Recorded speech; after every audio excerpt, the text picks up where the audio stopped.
Alrighty, so we are live, and basically what I'm looking to do here is to see that this is working both to my YouTube page and at the same time also going to my Twitch page. I apologize if I don't see anything that's going on, um, with anything that I'm doing myself.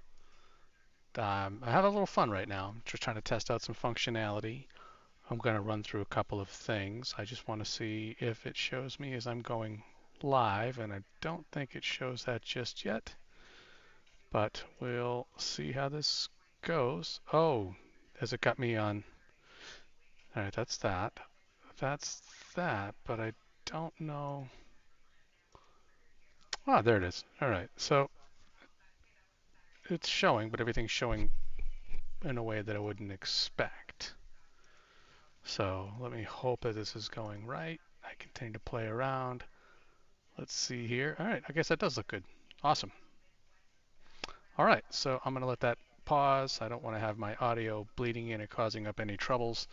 So earlier there was a match between, I should probably update this as I'll make the change there to see if the stream keeps up with me while I continue to fiddle with a few things. Forgive me while I'm rearranging stuff around. This is basically preparing for Friday. So we're hoping that all of this plays out. If any of you happen to have me that you're able to see this stream and mock me in chats, well, that's perfectly fine. Um, like I said, right now I'm just trying to figure out a few things. I'm going to try to play this match from earlier, do some scoring, and see if my ideas and my system and thoughts of how it's going to work for me actually play the way that it's supposed to. So I'm going to make things a little more functional for me here, and I need to figure out where I need to go to basically click play on this. So hold please. This might take me a second. Bum. Yeah, okay, that seems to be going good. All right, so I really can't hear this myself, so I'm going to try to watch it. I'm going to assume you're getting the commentary from Greg and the and crew, so I'll take that down. I don't assume that they're going live at this point here. Obviously, you can see that there is, video going on. I don't think I have this set up in a way that I can quickly, I can pause it, but I can't quite skip ahead here, um, which is a bit of a bummer because I don't know how much longer I've got to go uh, before I can get to where the video is. Let me see if I can, well, see, that wouldn't really work either if I made that really big. Um, I just need to edit this and slide it around for a second so I can see that control there. And then maybe I can click now. Looks like they're getting ready anyways, so I guess if I take that back to where it was, I do want to see the pin cams up above. I guess I should have planned this just a little better, but that's true to form for me. So I think I have the right bowlers up for this, and if I don't, well, worse things have happened. This should be the right names. Assuming that I mean, first off, I don't know all these people, but the idea is here, I just want to do some scoring. Hopefully I can see names on their shirts real clearly. I'll try to use that to make sure that I'm doing what I'm supposed to be doing. I need to make sure I haven't got any other potentially conflicting Excel sheets up or running or doing anything like that to get in the way. Yeah, this is pretty cool. It seems like I think I can manage this stuff through here. We'll see if this shows up the way that I expect it to. It sure looks like it does. That's a good feeling. My hope here is to run a system for everybody come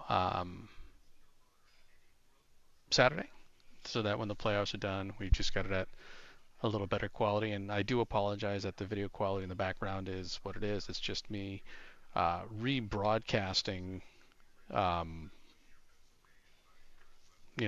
what's behind there. What are they saying? You're setting bit ratings out of recommended. Please set the bit rate value to less than 6,000. Well, why would I do that? Am I just shoving too hard to Twitch and YouTube? It could be. Maybe I can pull that back and take it down because I do have a local recording of this. So that works out pretty well. Let's see. All right, so it looks like bowlers are getting ready here, which means that do a quick test of scores off, scores on. I can switch bowlers from each side. The idea being here that you're going to see that you have bowlers on one side, you have bowlers on the other. Oh, I've got the old match stats. That's ugly. Hold on. I want to pause because that's so bad. Hold on. Bear with me. I don't want that input. I want this input. Yeah, there we go. That's much better looking. All right. I feel good about that. Get that out of there. Bring up the stats for the red team. Sweet. Bring up the stats for the blue team. Sweet. Hey, what's going on, buddy? Haven't seen you in a while. This is me just prepping for, my vision of how this should look for at least the graphics and the overlays and all that kind of stuff. And then I'm trying to test this using Restream so that when we do this for the playoffs, I can minimize my output, but that allows me still to sufficiently push out stream content to multiple YouTube channels, multiple Facebook channels, and so on and so forth, so that everybody that's involved in the project here of watching the world tournaments can feel like they're, included in the solution. So let's see how this goes as the match is still kind of waiting on everybody to get ready to fire away. I'm just going to take the names as they are. Greg isn't using my hardware for this yet. So what this is this is me just running at home using his stream, and as a test, I'm just doing it to run my overlays on top of it. Come Saturday, it will be my equipment. It'll be my setup. I think that there's going to be a few people that are involved in the commentary on it, but my job is. Oh, I imagine he's using some of the stuff that I've set up for him. I really try to make sure that I help them with score. I really do try to help everybody. Advice on equipment. I know I work with Candlepin Bowling Network for trying to get them some improvements for the gear that they have so they can have a better platform. I try to make some small tweaks and recommendations, and it's hard because people kind of get comfortable, doing what they do. And yeah, it's pretty cool. So hopefully we'll see people throw a few balls here soon. And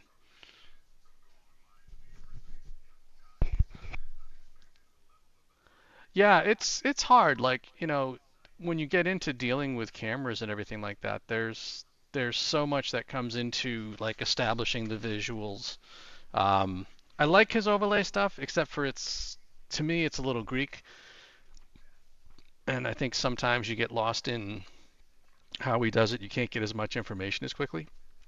So the way that I'm building this out here, up at the top, you see, the red team will always be on the left side, the blue team will be on the right side. The bowler that's up is up there. No, they don't use an ambient mic, which is probably not the worst thing at Worlds because I'm sure the language is, you know, something if they're worried about that could get them in trouble.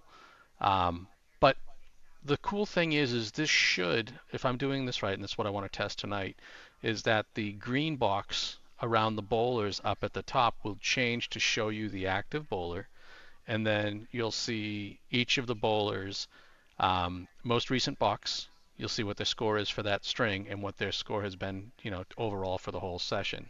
Now, of course, because of the nature of Worlds, bowlers come and switch out and their names change a lot. So I've tried to facilitate, let's say that Craig Holbrook comes in for Zappy. I should be able to take the one from Zappy, put it in for Holbrook, hit this key, and you'll see Zappy's name change to Holbrook, and then back and forth. So the hope being that as this goes on, we can keep up relatively quickly with the scoreboard changes, but at the end you'll still see, at least in theory, a consistent display of, what happened for, the 5 bowlers in their score, recognizing that the way that they switch out bowlers willy-nilly is going to give me some fits and probably come up with some statistical inaccuracies, but I think that that's obviously less important than being able to give you an at-a-glance of, where the match has gone for those guys. So, wow, really is a lot of foreplay on this one, huh? Waiting. Let me see if I can... Hello and welcome. It's the third match of 11 this week here at the World Invitational Candlepin Championship, live from Leda Lanes in Nashua, New Hampshire. My name is Greg Guyar. You should have come down Burns. This is Candlepin from Canada to take a look at the Worlds, man, and see just how crazy it is. Nothing like the great game of Candlepin. I imagine it's not a short trip for you. Almost any age. Oof, someone's banging the table. Good for them, huh? Get the word out. Can I make this adjustment to the stream quality on the fly? I don't think I can make the change to it while it's going, but maybe I'll make a note to peel that back to just 6 megs a second. Our final match today. We start over every day, 9 a.m. Eastern Time, 10 o'clock. If I want to change back to Zappy, I just had to hit a key a second time. Sometimes the different elements may require a second, hit or whatever. Jimbo Ayotte, 6-time. Yeah, so he shows. John Zappy, Hall of Fame eligible on the right. So he's got. I think I got the rosters right. I'm Douglas, just Brian the way Fuller that the Jr., display John is. Winchell, I want and to see the Baker pins. I guess I could shrink this. Talk about. Let me actually shrink that a bit. Hang on one sec. That way I can try to see his stuff too. Is that the right way to say it? Stuff. All right, so I can probably make this just a little bigger. You'll see the. Oh, actually, that's not so bad because my sides flesh it out. So I can probably run this like this, see his stream, still see his stuff. That looks a little better. Let's go with that. Tim Matero, Jeff Surratt, Chris Bover, plus I can Dave Barber speed up. Up next for Lucky Strike. John Zappy. Yeah, this is pretty much the southern border, more or less, of New Hampshire to Massachusetts. 119 overall so average, you're basically only like a town or two into New Hampshire when you get to Nashua. So for me, I live pretty close to Rhode Island, which is the south border of Massachusetts. It takes me about an hour to get up there. And an Easter class, a total of so here we go. Zappy's going to start out on the head pin. With a 3-2 split. That's already a leg. I've got 2 points my graphics going to be an issue with me, so I got to close a few things down. They listed as high 20 on the sheet, but we know what they mean. 9 drop there. And I see Ayotte getting away with a 9-pin drop. Come on. Spare. Wood to hell. Not on the head pin, by the way. Lucky Strike 10 and 6. Maria subs flip flop 6 and 10. Zappy tried to send it over in the channel. Give me a second. Even during this contentious election season, this Ayotte is one we can all get behind. Get pissy. John Zappy 110 league average, 128 is best. All right, there we go. So Zappy's in there. Jimbo can't get it got to the go. split. Ayotte does not convert. John's high single 191, high and we are underway, so we'll get this off a pregame to show string 1 hopefully on both sides. He'll take an 8 to start his first. Not sure if that was ball 3, but I'll wait to see if he hits the reset on us. I'm pretty sure that's a 9 for Zappy. You may have all worked out. We are on YouTube only for this one. Here on Candlepin Bowling Network. Those scores should come up and look good on either side. I think any issues we have won't result in you all getting ejected. My expectation or my hope is that once these guys complete their box, so looking to do it this way around, and I hit hopefully on that improves the viewing experience somewhat. Box. You should see that green box drop down. As you can see, Zappy's last box was a 9, had the head pin hit on the first ball and a split. Just 3 there. He's off to the right here, taking out the back right triangle. Ayotte is going to be on target, and looks like he's got himself a little split. So we'll more wood to work with. Put in box 3 and 4. It's still running a little sluggish here, so that could just be me with a bunch also of being other recorded crap and will be uploaded in high quality where we don't get them all perfect. We all appreciate your patience. A different laptop for streaming. Splits 2 okay, I can lower Greg. We can do that. There we go. That better? Less Greg? But yeah. So I definitely, I take pride in my camera setup and everything like that, trying to make things as clear as possible. Zappy will start out with a pair of 9s. And Ayotte looking for the cleanup. Wow, great job using that wood. It's got to be equally frustrating. Yeah, fair enough. All right, so as I hit the zeros here, we should see the, yep, there we go. That's exactly what I wanted to see. The green boxes come down to highlight the second bowlers. You see the box, the current string, the total pinfall from the previous bowlers. And as we roll on, you can kind of come in at any point in time and at a glance have a sense of where we're at in the match. So Timmy firing away, box 1, he's going to be off the mark to the left, leaving the 1, the 3, and the 7. No wood to help him out, really. Hall of Famer Tim Matero. Tim Matero. Well, welcome back, buddy. That's not a bad first ball at all. Everything but the kingpin. No real help out of the wood there. Hopefully that guy's going to find the channel and not non-factor. Just going to drop one down the middle. From Marshfield, Massachusetts, in the South Shore. See what happens with Timmy here. Keith Boper, he hums that ball around 46 miles an hour at its peak. Great bid. Blows up the 1 and the 3, but no love carrying there. Matero's going to get the first mark of the match here. Timmy looking for single pins. We were having fun picking on him and on skins. Fun fact on Tim Matero. He threw a 250. And he'll be right on it for 10 bucks. A 204 and a 203. Both bowlers now getting ready for their second. 200, 500, 800 club also. And he'll mention it. And that's all there is to it. On Ripping the Rack so hopefully after this is done, by the way, he also has 7 I cannot look stupid, and we'll move on to Surratt and Fuller Jr. And his home alley is Oakland Park. In Rockland. Timmy firing away in box 2. Paul had a great conversation with the owner. He's going to punch right through the heart, leaving a 3-2 split to the left. Tim also back on the head pin, 2 for 2. He's going to end up with a 6 on the spare unless that 6 pin falls. He's left a 2 and 2, leaving the 2, the 4, the 6, and the 10. A piece of wood against the 6 that may help him if he clips the 2 over. Might help push it into the pair. Oh, he's going to the inside. I think he was hoping maybe to bounce off the 2 into the wood. That's not a bad idea. I don't think I would try that, but you know, he's certainly not going to argue what he's shooting at. Timmy, he's going to 9 his way out of that one. Unbelievable. That's like Tommy Oates. And Tim opting just to take the 2 pins, so it's an 8 bucks for his second one, and we'll bring up Jeff Surratt and Brian Fuller Jr. for their first efforts in this string. That's it. I was quick on the draw there. This is kind of fun. So, and again, this really, you know, as you can see, I can do commentary. If I really wanted to, I could probably do instant replay, though I don't have it running right now. You all are Might as well playing by the get rules, it on, right? and then run a quick test of a clip and a replay, see if I've got the time. Get rid of that new Uno game. Like the original one. You have to trade the Fuller's going to start out on the head pin. He's got the diamond, but it's collapsing. Takes out the 5. Well, yeah, trade hands is just like, I don't want to be a loser, so I play the I win card. And Surratt is going to go right through the heart. First spread eagle we've seen so far. That is little sibling logic. Yeah, I understand what you're saying about that. I thought about trying to make that there. I'm going to grab Fuller's spare as Surratt goes to take a stab out of it. I'm going to take the audio out of my replay. Oh, crap. Hit the wrong button. I'll fix it after this one, so we'll replay the last one. Hopefully we can see a quick little snippet of his spare. That's the wrong one again.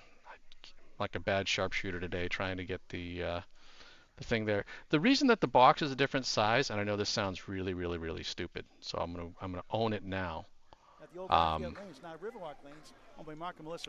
The reason that it's a different size is that when you get into the higher pinfall totals, that little extra smidge of border space becomes your friend.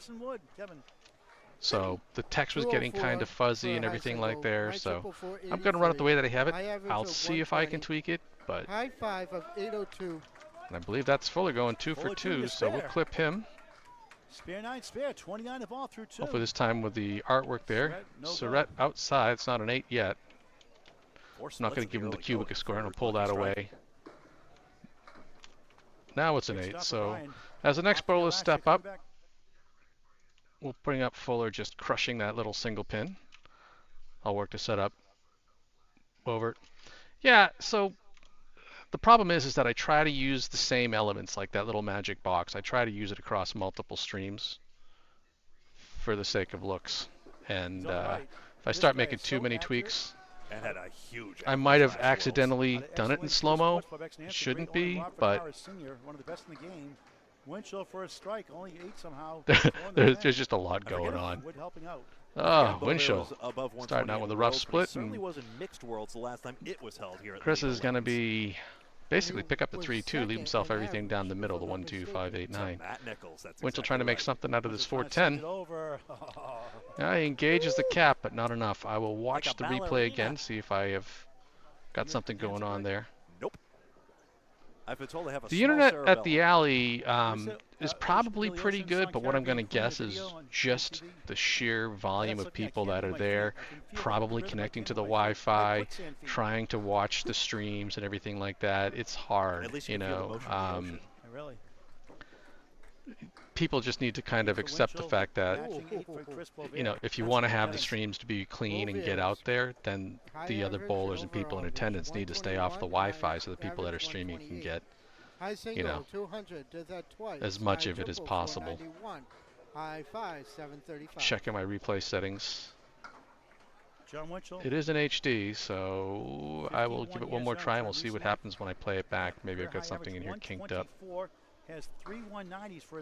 All right, so Winchell's going to be 2 for 2 on splits here as he goes eagle on his first ball. And there you go, our first hammer that I've seen. So give him a couple of seconds, hit the clip. An eagle-eyed chat. Oh, it's Cynthia Cataldo. Speaking of Hall of Famers, calling out that we've got had a out of the way so I can see your chat a little better. See how what Winchell can do with the eagle here as he busts out the right wing. Still looking at the left wing here, and then obviously what I want to do is get into the next set of boxes. I don't think it's intentional. I think it's, you know, as you know, they randomized all the teams in the matches. As Winchell turns that into a Pro 10. Let's see how the replay looks this time. I think the replay is playing fine. No, maybe not. It is just running 10 seconds. Now, why it's looking so slow? Playback speed was 100%. It just could be the way that my setup is here right now. But let's move on to Barber and Baker and see if I can't quickly wipe out my instant replay in the middle of the stream without causing too many problems. Forever now. She's only like what, 80 or 90 bowler too, right? She did not get a 400 for that triple. I can't because it's a live one. Beautiful day, with the surveillance cameras watching, you can watch it on. Baker's going to be up on high on the head pin, so we'll give him credit for his head pin. We'll see what happens over there with Barber. As well, but that was glorious. Well, sure. Catch me with my pants down while we're trying to fix replay, you jerk. All right. Let's get over there. Oh no, it's fine. I'm just having fun yapping while I'm working on this. 10 of the ball to start his first of 3. Sean Baker was unlucky. Get this over here. Baker and Barber both with a pair of spares. I won't be able to get the replay on this one, but I will give it a test. I need to see if I got my playback speed. I know there's usually like a series of icons here for the replay speed. It is set to 100. So it could just be my machine. It could be that I'm writing to and reading from the same drive with everything that I got going on. That's a hell of a shave. Oh, gets a late fall there, so we'll give him the head pin and the 9 drop. Barber's going to be off to the side. Looks like he's only going to pick up 4 on the spare. Oh, I know. Oh, I think Bruins did a good job of putting themselves in penalty hell right out of the gates. Please, he's a father. He could be 20. That's never good for you. He has 2 kids. He's a good-looking guy. And he's nice, easy second spare for Baker. Organizer of the ICC. Beautiful ball. Grab a clip of that. Ooh, Barber gives it a hell of a run. I'm going to read these guys. But no love coming back out of there. I want to bring this back up so I can watch this again when I go to do my instant replay. As Barber plucks out the 10, we'll replay the last one, see if it's still running in slow motion. Hopefully it's not. No, it still is. Why? Why? I'll keep fussing with it. We'll see what happens. Another to start off. That should be just 10 seconds. Properties. Replay last event to output. Right side, left side, John Sappy. I don't see anything. I don't know if that's volume or speed. I have to switch bowlers to the other side. So there's Ayotte starting out with a split this time. Zappy way out to the left. On the iSpeed website. All right. John Zappi, so you can tap that wood in the 7/8 baby split. Why is my replay slow? Rather. Zappy on the left. Spare. Ooh, good conversion for Zappy. 29 the ball through 3. Sorry, for Ayot. Zappy, the real John Zappy on the left, the check mark. Zappy not able to pull his back. That was close. I thought for a second he was playing 5-pin. Is that because it's recording? Won a Pro Series double with Josh Daly recently. Zappy on the cleanup's going to take 2 out of the check mark for an 8 box. Takes an 8, 26 through 3. Oh man, Daly again. So Dave Barber still trying to figure out why my replay plays back sluggish. Like I said, there is a lot going on right now on this thing. Doesn't give me an excuse for it being slow on the replay though. Wow, how about this? He rolled it. It's going to my C drive, isn't it?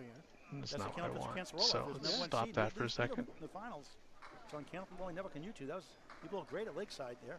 5-time Pro Series. Let's try this again. Yeah, 6. Yeah, I'll take care of that. Oh, I can't do it while I'm in a stream, or I can't do it while I haven't got things deleted. Jimbo with a 6-pack himself. Looks like Jimbo's going to pick up 4 on his spare, and Zappy's going to continue to struggle finding the headpin early on. 3 on the fill, 4. Spare 9, spare 4, good start. Not the best fill he wanted. But 14 beats a 10, the optimist would say. Was my recording going to C2? How about a 3-time Mets World Champion? That would be with Team Bud Light, Penny Lane, if I recall correctly. Looks like I'm not really able to do much with that. I think he won it with Penny Lane, and once with Bud Light. I could be wrong. I am confused. Now it's Zappy, the 6-pack of his own. They are merged franchise. They are the same franchise. Okay, maybe just A. Let's see if that makes a difference.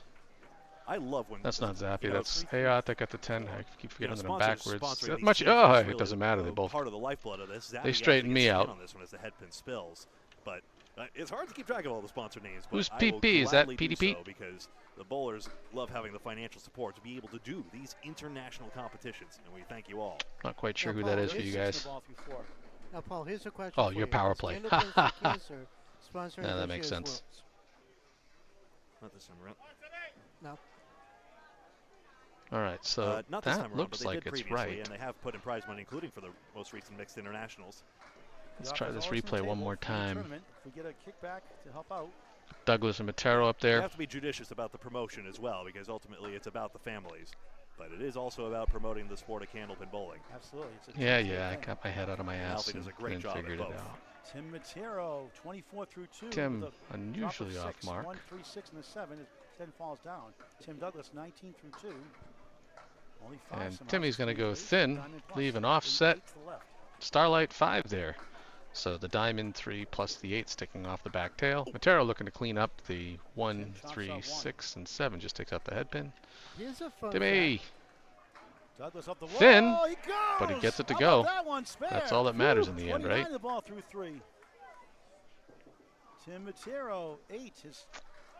Tim's going to punch out one more again, just an 8 box. So 32 through 3, slow start for Matero. Douglas 29 plus a ball as he steps up here for their 4th box of the match. Has made the back row, which is the 7, 8, and you should see which box number they're in on either side of the score sheets. I wonder how I'm sure I'll have to give everybody a little rundown, especially you Canadians that don't score vertically. The only closest analog I could have is Bruno DeFeo doing the back row with wood. We'll teach you the glory of it. I'm going to try hitting that replay real quick to see if it's still going in slow. Yeah, it looks... Why is it playing back at like half speed? They had it. 5 in the width and 10. It does say it's at 100%. On the bonus 9. So I'm not quite sure. Timmy, pin left up. 38 through 3 on Candlepin. Bolton, if that matter. Get them updated here. Semi-pro to pro action, 1,400 videos in climbing, never a charge. You know the really nice thing about having the vertical score sheets is when you're streaming it, because they can sit just on the... this took Greg a while to actually... that might be what he was talking about, is just my nature and style and how I do it, how I do vertical scoring for anything big. Ooh, Matero gives it a nice try trying to chip it across, but it's not going to be there. I was here. So we got Surrett and Fuller coming up. Tim bowled the skins match. He was on fire. This should update the boxes up at the top. There you go. You see that Tim Douglas is sitting on a spare, Baker's sitting on a spare, Barber's sitting on a spare. And look what he did. He had a 96 start, and then he got a 169 after that. You kind of see what people's last boxes are.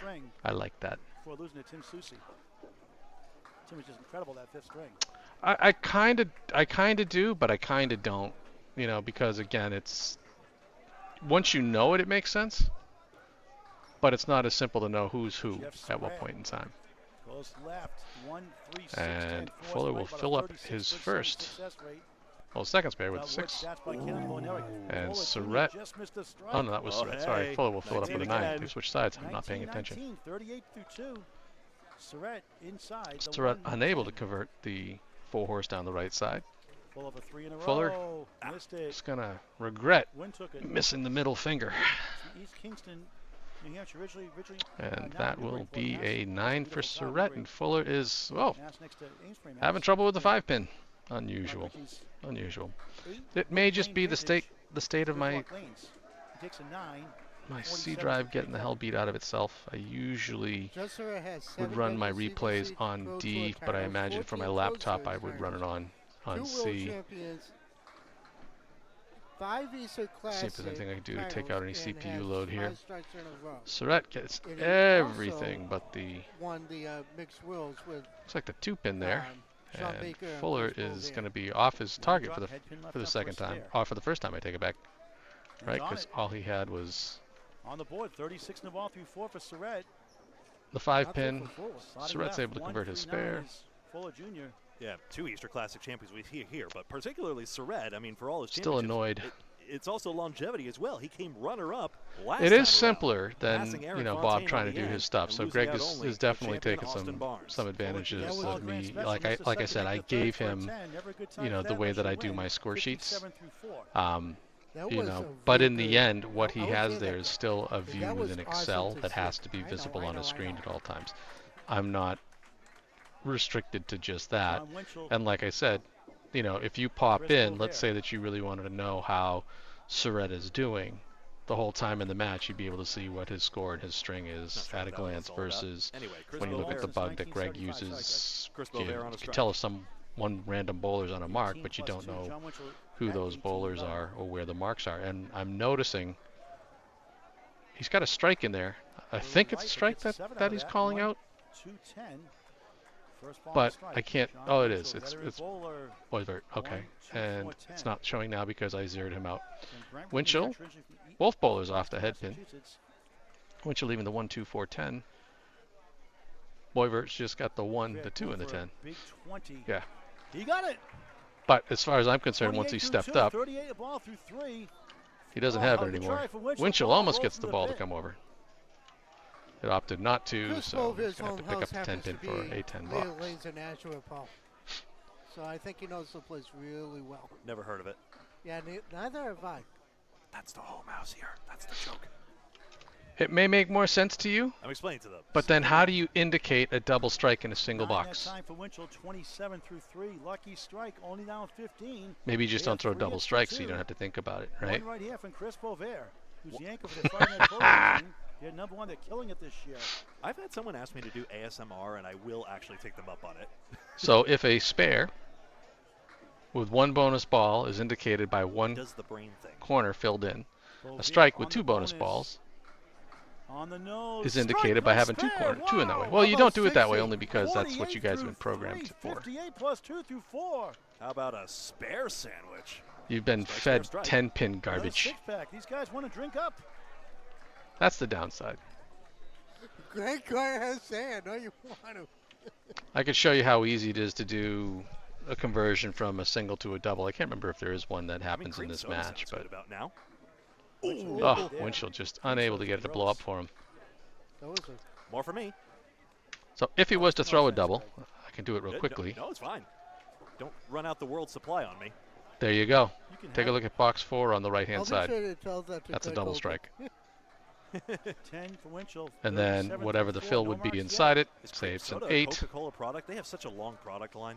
There you go. They always change loyalties. They go back and forth. I think they have. 5-pin lead for Maria Subs. It's a good system.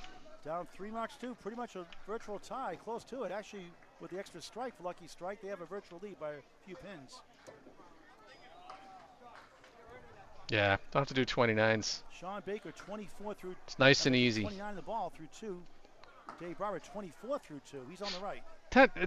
It's not really an American or a Canadian thing. It's what's happened is you guys have gotten the. He's got 9. Oh, that was a bomb. The 10 pin version. Sean Baker, you know, 10 pin. By the time you guys started picking up bowling alleys, 10 pin and digital scoring had come along. And that was all to it. I imagine if you guys went back, you probably had paper scoring and originally did it this way.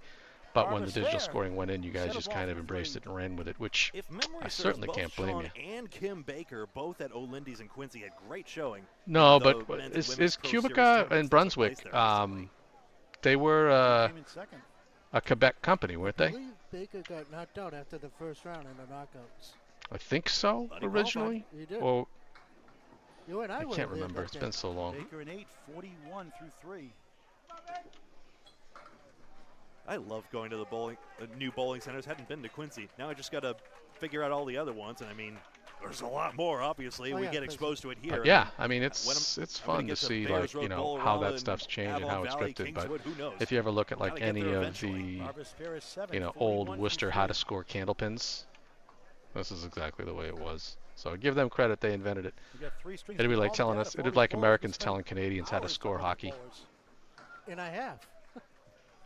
Pinfall, yeah, that's about the job description, isn't it? Pretty much. Yeah, but what I'm saying is like digital systems as a whole were probably out there, early on, and people just kind of picked it up from that, and/or bowling 10 pin in other locations.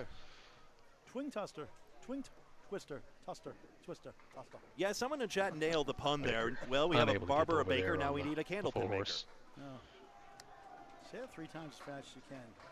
Oof, that was a hammer on 33.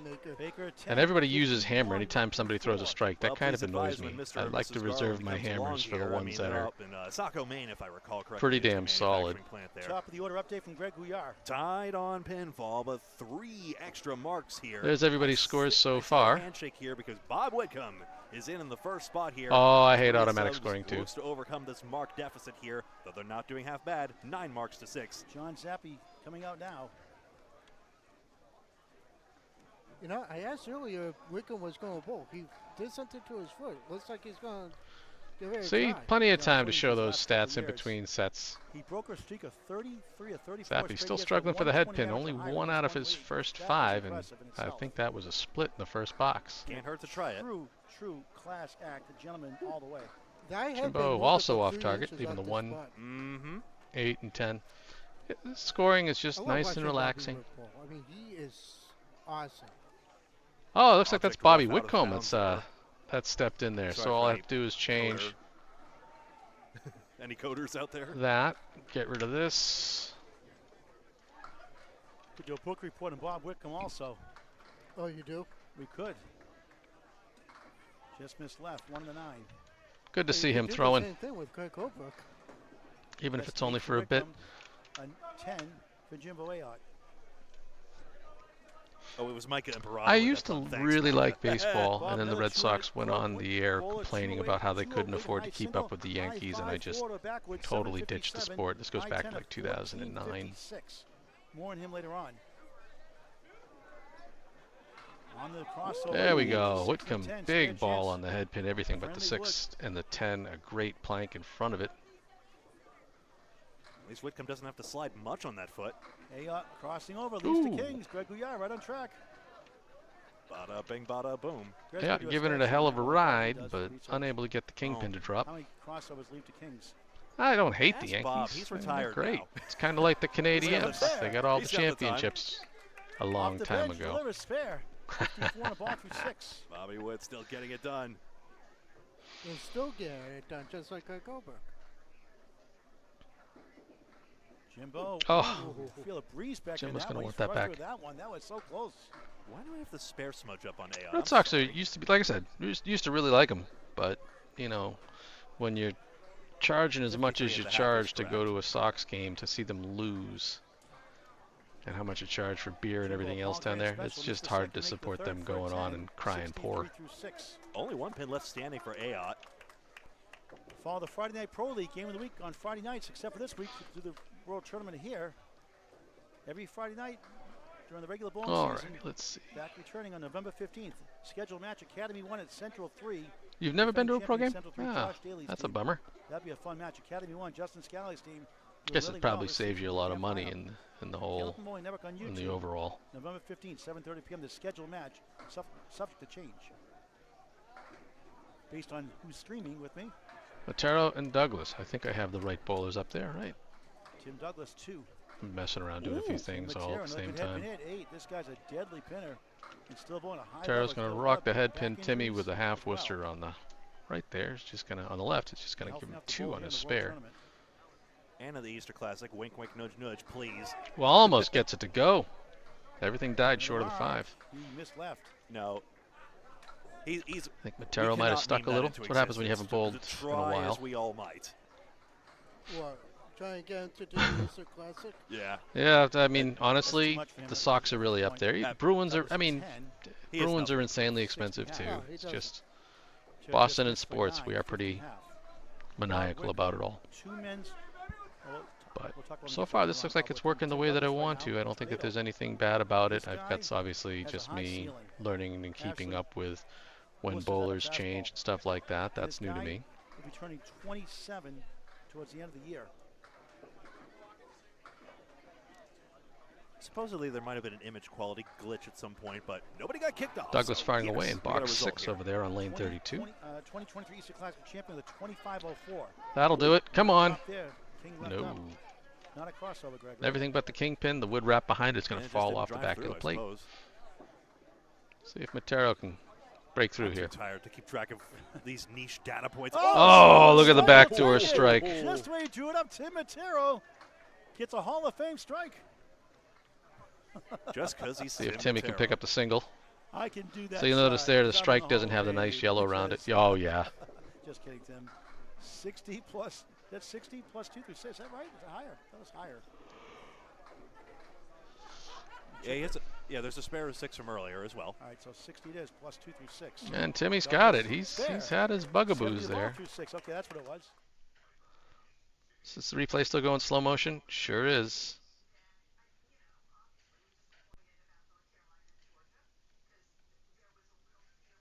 So now that is at 50%, and then that's...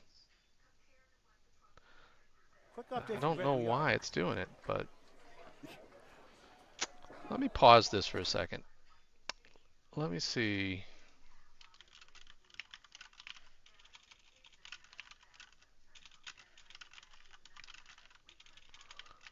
Let's take a look, see if I can find...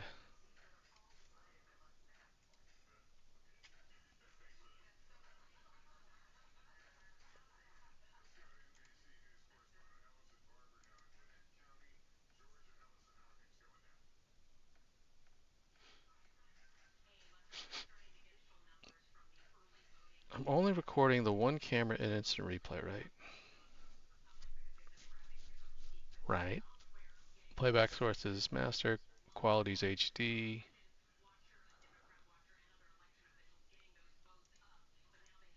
I can do tags, options.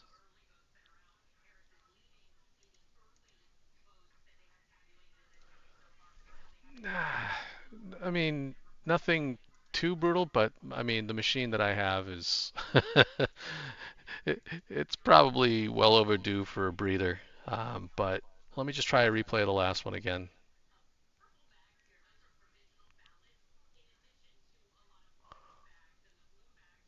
Huh. I mean, that all seemed fine, right?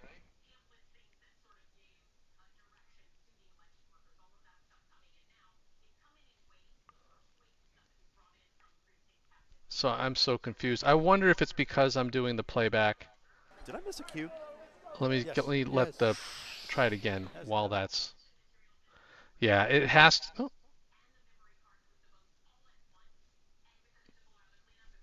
Yeah, it's got to have to do with the. I think he was waiting.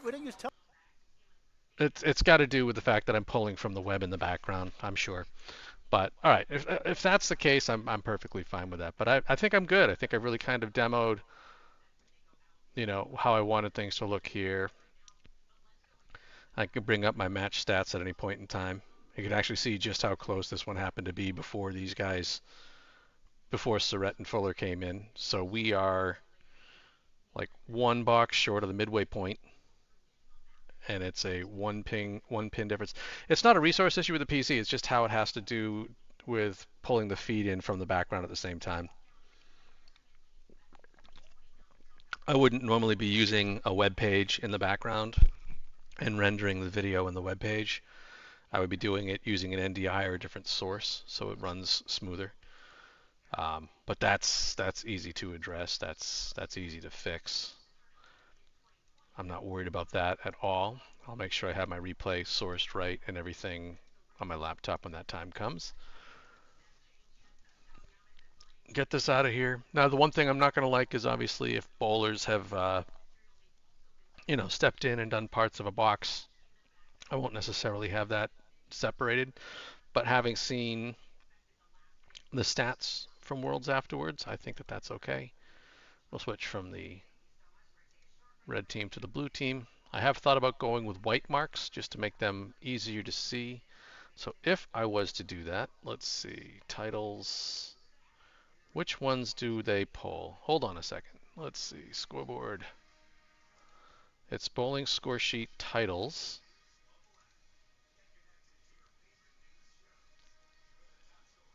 I can fix that pretty easy.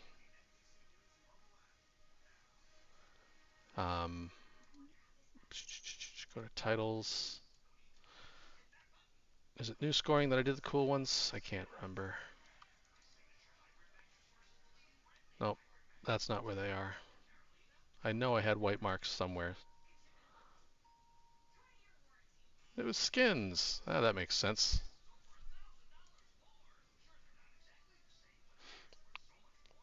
Alright, so I go here in titles. I go view, details, new folder, black marks, and then I have to grab these. Hold please. Black marks, paste, come back here, go to skins.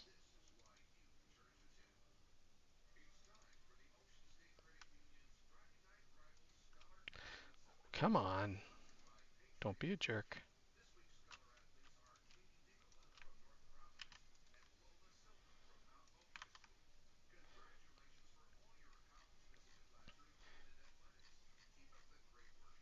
They're here. All right. So let's go ahead and just quickly do this, see if it changes. Or it is going to require a reload. Hold please. Yeah, that might take a little more time to sort out. So we're on blue.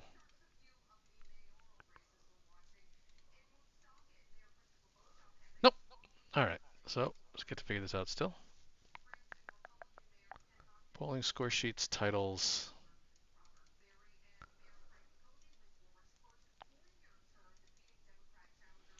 Make sure I'm not lying that these are white.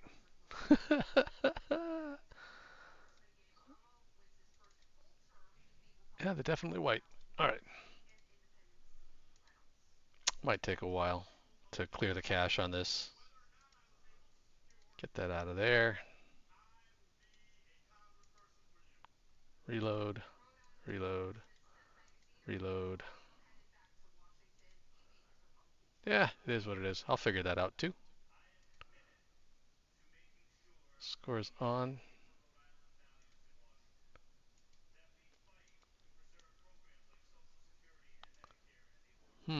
It must have them cached. That's cool though. Well, thanks for hanging out, Mike. I'm gonna pack it in on this one. Take some notes away, but yeah, I like the way this feels and flows, and I should be good for this to run on Saturday. Have a good night, buddy. Thanks for beating us up tonight, and we'll catch you later.